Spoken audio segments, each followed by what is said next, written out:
you've seen a lot of where the world has come from, and you're very deep with technology, but you're unique. You are that human connector. You bring people together. Even if I look at my calendar this week, I think there's about 5 meetings I've got, which are all people that you've introduced in your network over many years. So super generous with your time. But where do you crystal ball and see the next, maybe not let's say 10 years, but next couple of years? This industry is so in its infancy still.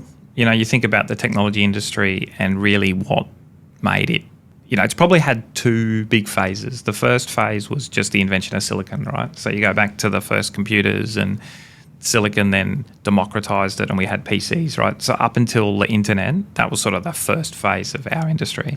And then along came the internet in the mid-90s, and that global platform for interaction has just changed everything. Yeah. So I find that fascinating.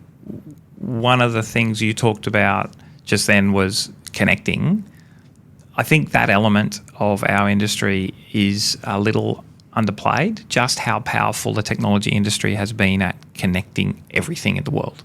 So where do I see it going? I think what's different now is that it did all of that change in a period of pretty good global stability, right? I don't think it was a coincidence that the internet really took off in the 90s, when we really had a period globally of great stability.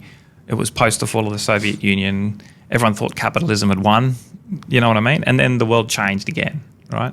So what's going to happen in our industry, I think, will mirror the broader world and the instability in the world. So I think technology is going to get ever more complex and different.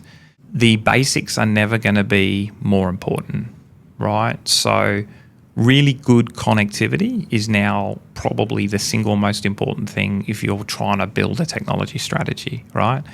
Because you can have everything super safe and secure in the cloud, but if you can't connect to it, you're stuffed.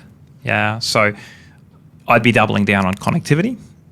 Security goes without saying, right? Like everything has to be really, really secure. So those 2 things, I think connectivity and security are only going to be more and more important.